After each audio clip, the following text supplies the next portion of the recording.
प्रणाम, नमस्कार। बहुत स्वागत है आपका उस कार्यक्रम में जिसका नाम है हे प्रभु आनंद दाता।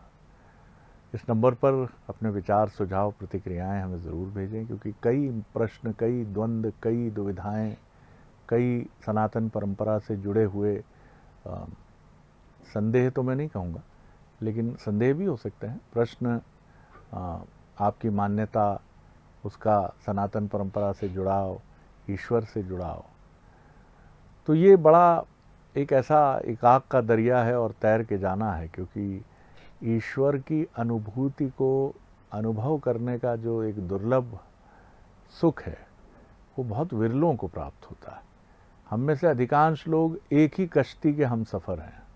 हम सब अपने जीवन में भले ही हमारी उम्र कितनी भी हो जाए और हम सील सिक्का लगाकर कहें कि मैंने धूप में बाल सफ़ेद नहीं किए हैं, लेकिन उस ईश्वरानुभूति को अनुभव करके आगे बढ़ने वाले लोग, माफ़ कीजिएगा, बहुत विरले हैं। इसलिए प्रश्न होना, संदेह होना, दुविधा होना बहुत स्वाभाविक है। और जो लोग इनको व्यक्त करते हैं, तय मानिए कि संदेह करने वाला ही समाधान तक पहुंचता है। तो ये भी एक बहुत प्रश्न महत्वपूर्ण है।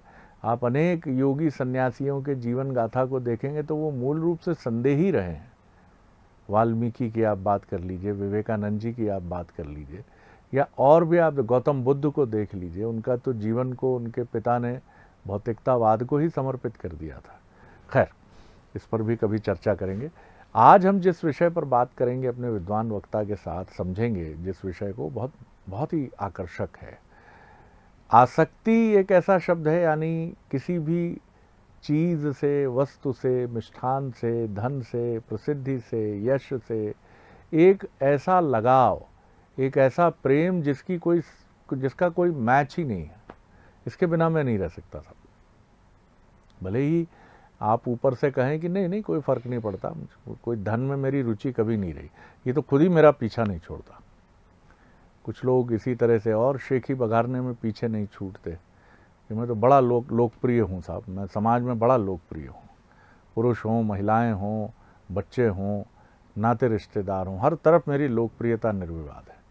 आसक्ति के दो पहलू हैं। एक आसक्ति तो वो हुई जिसको आप और हम तथाकथित रूप से बुरा मानते हैं कि नहीं साहब, फंस गया ये आसक्ति में, डूब गया। लेकिन राम धन के प्रति भी एक आसक्ति होती है। आप दीन दुनिया ही भूल गए। आप ऐसे डूबे उस आसक्ति में कि वो आसक्ति आपको परम वैभव की तरफ ले जाती है। तो आसक्ति के दो पहलू हैं। आसक्ति अच्छी भी है और आसक्ति बुरी तो है ही, अगर वो किसी ऐसे प्रयोजन से जुड़ी है जहाँ न माया मिली न राम, दोनों ही चीज़ें नहीं है, तो ऐसी आसक्ति किस काम की। वो व्यसन है, दरअसल वो व्यसनासक्ति है। नया शब्द गढ़ने की मेरी छोटी सी कोशिश है ये, विद्वान वक्ता इस पर टिप्पणी करेंगे साधिकार।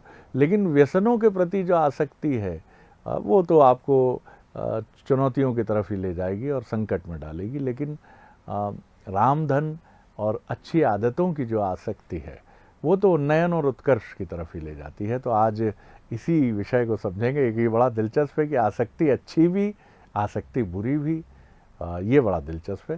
तो चलिए, विद्वान वक्ता जो हमारे हैं, भगवत गीता के अध्येता, मानस मुर्मज्ञ प्रोफेसर डॉक्टर सुरेंद्र बिहारी गोस्वामी जी के समक्ष चलते हैं। प्रणाम कर रहा हूँ डॉक्टर साहब जी। आज आपने बड़ी अच्छी विवेचना की है शरद जी, और उस विवेचना में आसक्ति के दोहरे स्वरूप को अपने शब्दों में आपने बताने का प्रयास किया है। अध्यात्म इसको और सुंदर ढंग से सहज बनाकर व्यक्त करती है, लेकिन आपने मूल उसकी परिभाषा व्यक्त की है जी। आसक्ति जो है एक, आप उसमें एक देखते हैं एक ऐसी आपको बलात् खींचने की क्षमता जिसके पास हो।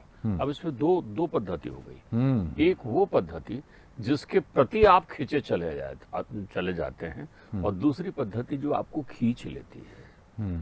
अब यहाँ आसक्ति के दो पहलू आप बोलते समय भी कह रहे थे, बड़ी अच्छी बात है। जड़ के प्रति यदि आपकी आसक्ति बंधी हुई है तो फिर वो आसक्ति आपके जीवन में वही व्यसनाशक्ति उत्पन्न कर देती है, आपको व्यसनी बना देती है, विषय आसक्ति से आप गिर जाते हैं। जड़ के प्रति, जड़ का अर्थ होता है भौतिक संसाधन, संसार के समग्रता के साथ जो तथ्य उपलब्ध हैं, जड़ता संबंध भी है।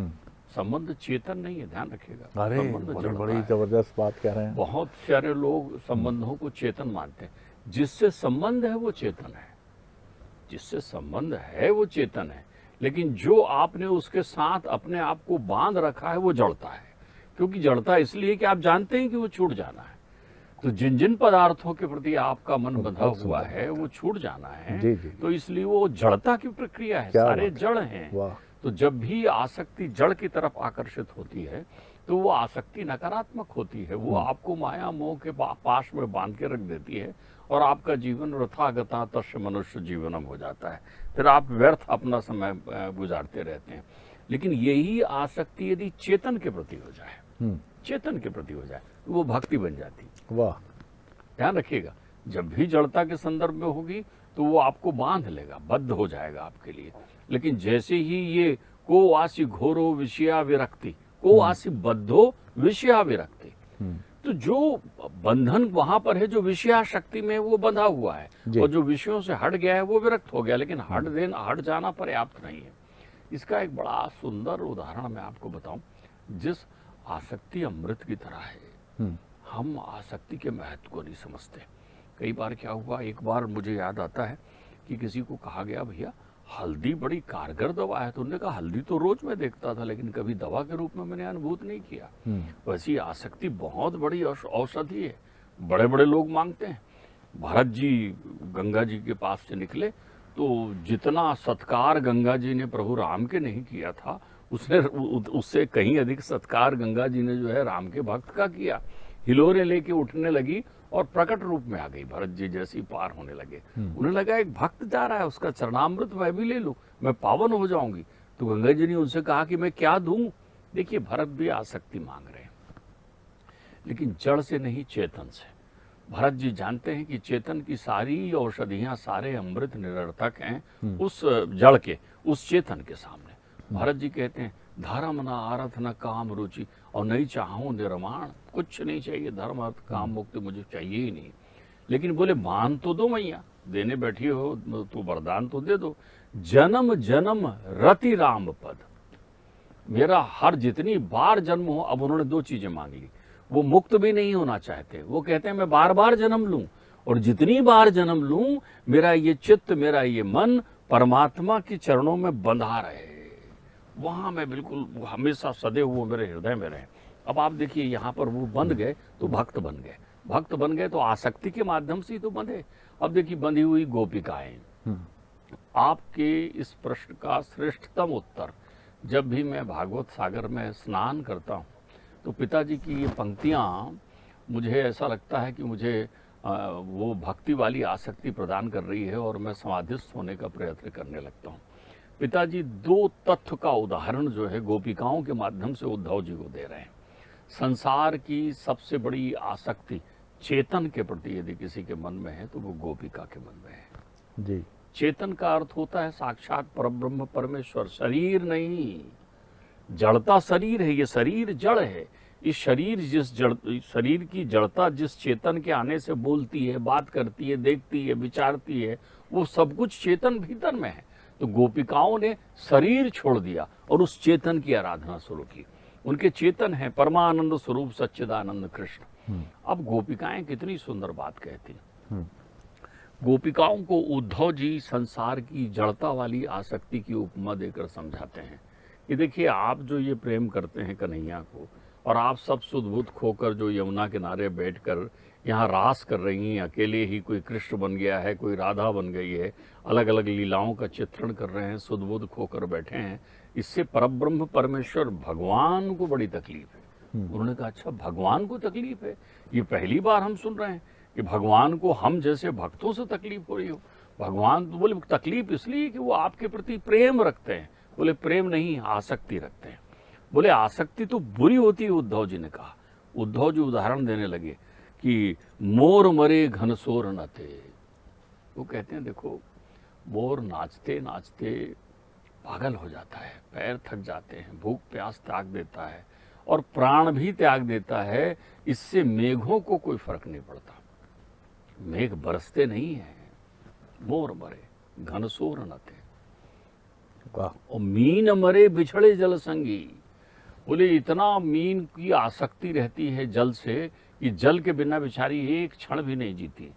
तो वो बोले वो मीन को देख लो, जल से बाहर निकालो तो पानी थोड़ी चिल्लाता है कि अरे मेरी मछली को लेके कहाँ जा रहे हो। वाह, मछली मर जाती है। देखिए इतना संसार सुंदर की आसक्ति दृष्टांत है। है। वाह, और चंद्र की चाह चकोर मरे। जी हाँ, वो कहते हैं चकोर बैठे हुए चंद्रमा को देखते रहता है कि स्वाति नक्षत्र में एक टक देख रहा है कि कुछ तो कभी प्रीति उनकी जागेगी, और मर जाता है एक दिन वो। इससे चंद्रमा को क्या फर्क पड़ता है। तो बोले एक चाहे ना, और जरी जाए दई यह प्रीत एकंगी। उद्धव जी विद्वान है, वो जड़ता की आसक्ति बता रहे हैं। यही तो हमारे संसार में, हमारे साथ जीवन में होता है कि हम पुत्र को पुकारते रहते हैं, हा पुत्र हा पुत्री। हम संसार के लोगों को पुकारते रहते हैं। संसार के लोग जब तक काम होता है, हमसे मिलते जुलते हैं, सारी चीज़ें, वो 56 भोग, वो मिठाइयाँ, वो घर, जब तक हमारी इंद्रियां काम करती हैं, हमारे काम की होती हैं, जब दांत पोपले हो जाते हैं तो फिर हम वो विज्ञापन की तरह देखते रहते हैं कि अब अखरोट कौन तोड़े, दांत तो है नहीं। तो ये समस्या ये है कि ये संसार की वो सारी वस्तु निरर्थक है। आपकी एकांगी प्रीति है उनके प्रति। तो जब एकांगी प्रीति होती है तो उसे जड़ता की आसक्ति कहते हैं। अब आप देखिए गोपिकाएं पढ़ी लिखी नहीं है, ग्वालन है, गंवालन है। अब वो कितना सुंदर उत्तर देती हैं। बोले आपने जो ये आसक्ति की परिभाषा बताई उद्धव जी, ये हमारे पल्ले नहीं पड़ रही है, हम नहीं समझ रहे। आओ हम अपनी आसक्ति दिखाते हैं। चेतन की आसक्ति देखिए आप सुंदरतम ढंग से। आसक्ति जीवन में बनी रहे। सारे संत और सारे गुरुजन आपको कहते हैं ये माया मोह छोड़ो, आसक्ति छोड़ो। उसका कारण है दृष्टि बदलने की उपमा आपको देते हैं। ये आसक्ति रखो, परमात्मा के प्रति रखो। परमात्मा की आसक्ति भक्ति कैसे है। अब आप देखिए गोपिकाओं की प्रीति देखिए, अनंत प्रीति।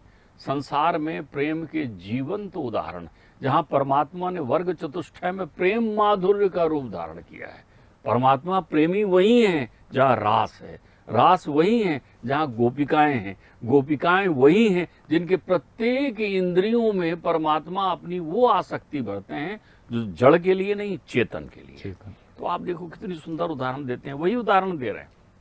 वो कहते हैं आप मोर के बारे में कह रहे थे, आओ हमारे मोर को देखो। आपने जो मोर का उदाहरण दिया अब हम देते हैं। बड़ी सुंदर बात कहते हैं। वो कहते हैं मोर श्याम होने लगे मोर पंख धारने से। बोले हमने देखा कि जब से हमारे कन्हैया ने मोर का पंख धारण किया ना, तो मोर का रंग ही श्याम हो गया। जैसे ही मेरे कान्हा जी ने मोर मुकुट धारण किया तो देखो मोर का रंग श्याम हो गया है। और बांस श्याम होने लगे बांसुरी बजाने से। बोले पहले बांस का रंग श्याम थोड़ी था, अद्भुत। हमारे कान्हा जी ने जैसे ही बांसुरी बजाई है, हाथ में लिया है, अधर मधुर में वो गई है बांस की वो लकड़ी, तो उनके जाते ही बांसुरी बजाते ही सारे बांस श्याम रंग के हो गए। फिर वो कहते हैं आप चंद्रमा को क्या चकोर से जोड़ रहे हो, ये तो संसार की प्रीति है। हमारे चंद्रमा को देखो, कुछ कुछ श्याम होने लगा निशाकर भी, चंद्रमा भी श्याम हो गया है। तो उद्धव जी ध्यान से देखने लगे कि चंद्रमा तो धवल रोशनी वाला है, चांद कहाँ हो गया। तो एक गोपिया ने कहा ध्यान से देखो। उन्होंने ध्यान से देखा, बोले इसके बीच में जो काला धब्बा दिख रहा है ना थोड़ा थोड़ा, ये श्याम हो गया। क्यों हो गया? कुछ कुछ श्याम होने लगा निशाकर भी तुम्हारे रूप की उपमा पाने से। लोगों ने कहा था कि कृष्ण का मुख चंद्र की तरह दिख रहा है, तो देखो चंद्रमा में कृष्ण बैठ गए। वाह वाह, उनका स्वरूप वैसा हो गया। अब देखिए चेतन के प्रति आसक्ति कैसे जा रही है। अब वो हस्त प्रक्षालन करने यमुना जी में रुके तो राधे रानी ने बाह पकड़ी, बोले ठहर, यमुना का रंग देख। वो कहने लगी अविरल बहती यमुना भी, देखो शाम हो गया यमुना का भी जल, तुम्हारे ही देह मलमल नहाने से। मेरे कन्हैया यमुना जी में उतरे और उतर कर नहाने लगे तो यमुना जी ने अपना रंग ही श्याममय कर लिया है। मंदिर के सामने दो प्रकार के भक्त खड़े होते हैं, आसक्ति के दोनों स्वरूप लिए हुए। एक को जड़ दिखाई पड़ता है, एक को पाषाण की मूर्ति दिखती है, एक को धातुओं से बनी हुई मूर्ति दिखती है। तो जिनको ये दिखाई पड़ता है वो बैठ आंख बंद करते ही सारी कामनाओं को मांगने लगते हैं कि ये कर दो, वो कर दो। अब आप आ सकते हैं, आप जड़ मांग रहे हैं उनसे। और एक बिरला भक्त ऐसा भी आता है जो मूर्ति नहीं देखता, उनकी आंखों में खो के देखता है और कहता है कान्हा जी आज तो आप बहुत सुंदर लग रहे हो, कान्हा जी आहा, उसे ऐसा लगता है कि कान्हा जी उससे बातें कर रहे हैं, उससे बतिया रहे हैं। तब ये चेतन जो शरीर में बैठा हुआ है वो उस जड़ रूपी मूर्ति में पहुंच जाता है। तब जड़ बात वाह करने वाह लगता वाह। है और चेतन जड़ हो जाता है। जी। जब तुम्हारे पास आकर संसार प्रकृति के प्रत्येक पत्ते पत्ते बूटे बूटे से वार्तालाप होने लगे, जब आपकी ये शिकायत खत्म हो जाए कि मैं अकेले और सन्नाटे में रहता हूँ, जब आपको स्पंदन सुनाई लगे पड़ने लगे, जब शोर में भी स्वर सुनाई पड़ने लगे बांसुरी की, और जब आपको लगे कि प्रत्येक वाह। चित्त में बैठे हुए आत्मा के दर्शन परमात्मा के स्वरूप में मुझे हो रहे हैं, तो वो आसक्ति भक्ति है और वही आपको भव पार करेगी। डॉक्टर साहब क्या स्नान कराया है आज आपने, क्या स्नान कराया है। हाँ हाँ हाँ, वाह वाह वाह। और आप जब कृष्ण गाथा का, गोपियों का और उद्धव जी का संवाद बीत रहे थे तो ऐसा लग रहा था कि जैसे वृंदावन की मुरली सुनाई दे रही है या श्याम सलोने स्नान कर रहे हैं यमुना में। और दुनिया का सबसे बड़ा अध्येता स्कॉलर उद्धव गोपियों के पास इस भाव से आया है कि मैं सारा भ्रम दूर कर दूंगा, ये निरक्षर गोपियां हैं, अनावश्यक मोह पाल बैठी हैं, कब तक भटकेंगी, और ज्ञान वो उन निरक्षर गोपियों से लेते हैं। और आप देखिए कि जो ज्ञान से भरा है वो संशय की तरफ चला जाता है कि अरे चंद्रमा तो धवल है, वहाँ भी श्याम पक्ष दिख रहा है क्या। वाह डॉक्टर साहब, प्रणाम करता हूँ। और आपकी इस बात ने तो सब कुछ कह दिया कि मंदिर के सामने दो भक्त खड़े होते हैं, एक को जड़ देखते हैं, वही रूढ़ तरीके से प्रसाद चढ़ाया, नमस्कार जी प्रणाम जय हो प्रणाम, माफ़ कीजिएगा, मैं को किसी और दृष्टि से मत समझिएगा, वो उसी प्रक्रिया से रूढ़ की एक जड़ की है। लेकिन एक बात कर रहा है, एक कह रहा है आज कमज़ोर लग रहे हो, सर्दी भी तो लगती होगी, पुजारी जी ने ठीक से पहनाया नहीं है। तो उधर से भी जवाब आता है, क्या करूं भैया, थोड़ा ध्यान नहीं देते। तो जाते जाते प्रसाद लेते हुए कहता है थोड़ा कपड़े तो ठीक कर दो प्रभु के, थोड़ी लगा, मैं नहीं तो मैं नया एक स्वेटर ला के देता हूँ। अच्छा, ये अंतर है जो मैं विद्वान हमारे डॉक्टर साहब की बात से समझ पाया। एक चैतन्य है और एक जड़ ही है। तो अब देख लीजिए, आसक्ति के दो पक्ष हैं, जड़ और चैतन्य। प्रणाम कर रहा हूँ डॉक्टर साहब। अगले एपिसोड में एक और विषय लेकर उपस्थित होंगे।